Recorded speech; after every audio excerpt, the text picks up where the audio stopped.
This video we're going to be reviewing The Walking Dead, Season 5, Episode 11, The Distance. Awesome episode, so much forward movement, I loved it. I had expected that we were not going to get to Alexandria in a few episodes, and that this whole episode was just going to be them trying to trust Aaron, and then maybe a little bit of the trip, and then the Walker thing was going to happen.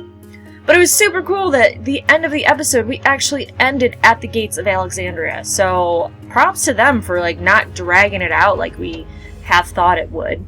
Some cool moments. I really liked Abraham's optimism in the RV about how we're gonna make it, and then the very next scene, they broke down, and then when he goes, we might as well paint it red and put a ladder on it. And I think that was one of the best Abraham lines out there that he has done. I thought it was hysterical. Also, on their little drive, pointing out DC, even though that shot was impossible from where they were located. I think it was really nice and kind of showed how relieved Abraham was, because his mission was DC, DC, DC. I mean, you'd ask him, what's your favorite color? And he'd go, DC. And so for him to see, he made it. He got them there. I think it was a little bit of relief for him. I like how they did Aaron. It's a little different how it was done, well, a lot different, how they did Aaron in the comics with them meeting, and Rick wasn't as crazy reluctant as he is. He was still super paranoid in the comics, of course, but it wasn't as drawn out as we see it was here. But I still think it was pretty interesting, and I like the little things that they added about Aaron, like how he didn't want to eat the applesauce because his mom made him eat things that he didn't like to make him more manly. I know some people were like, she made him eat applesauce to make him more manly, and it wasn't that she made him eat applesauce. It was that if he didn't, there's this misconception that if you are gay, you're a sissy or a pussy or whatever demeaning word you want to use, and that you gotta man him up, and you man him up by making him do things he doesn't want to do, so he's not such a sissy about it anymore. And so that's where they were coming from with that whole thing. And my gosh, Rick, even holding a baby and a spoon with applesauce, looked so dangerous. And he was a little dangerous himself when he pointed the barrel at his face and sniffed the barrel. And I get what he was doing, but there's an easier way to sniff a barrel and not looking directly down the gun, and he's a cop and he should know that, and I don't think Rick should be teaching gun safety anymore.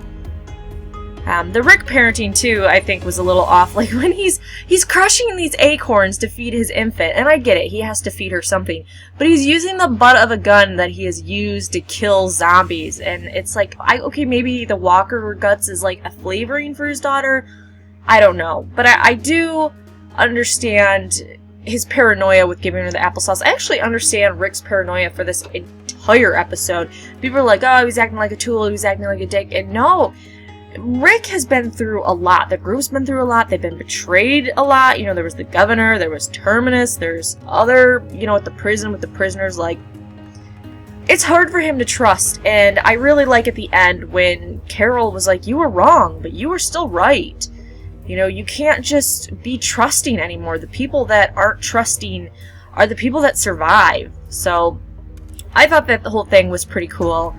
I did like when they were going out, Glenn and Co., to see if the RV and the car was there, and when they thought someone was coming out of the woods, they were alert and ready to shoot, and were like, come out, asshole. But when they saw the Walker, they all were relieved, and that is such a cool contrast to what we view as the real enemy at this point. Walkers are manageable, especially if you have the know-how and the group and you stick together. But the real enemy is the humans that are able to think and be tactical and emotional, and just, you never know. Speaking of Glenn, I also really liked the RV knowledge, which was a callback to Dale, which I thought was super yay. Kind of wondering with Abraham failing that attack, I know maybe it's just because he was off balance and her arm ripped off and everything, but I keep, looking at him like maybe that scratch, he is infected, and he's a big guy, and it's going to take a while, and it's probably not going to happen, but, I'm so, all over that. Eric's introduction, I like how just in the comics, there was two people working together. I didn't really see a lot of chemistry between Eric and Aaron. I don't know, I loved Aaron, but Eric just seemed kind of, I don't know, he just didn't sit with me as well as Aaron did. Aaron was perfect of who I envisioned for that. And I also really like their way of scouting to recruit people. It's a much safer way than plastering all over, hey, you know, come to Terminus, we're here. And I get why Terminus was doing that, is they wanted people to come to eat them, but I really like their recruiting way. And then finally, just ending with Alexandria, I did like the close-up on Rick's eyes when he had that concern and then the relief, and just Andrew Lincoln is an amazing actor, and how much he can portray just in his eyes is incredible. And I really liked his thing of, I was outside Terminus and I heard nothing. I was outside the governor's Woodbury and I heard nothing. And then they went up to there and then they heard children playing and having fun, and it relaxed him. And do you think that that's a trick and it's not really children and it is a recording device? If you have read the comics, you're not allowed to answer this, you're being a cheater. Do you think that there were no people in the photos that Aaron had for a reason? Do you think maybe this is a trap? Or do you think maybe he doesn't have any photos with any of the people in it because he doesn't want to give away any weaknesses if the group is bad? Like, oh yeah, we have old people, we have children, we have women. Not that women are weak, but, you know, giving away certain things of what's going on.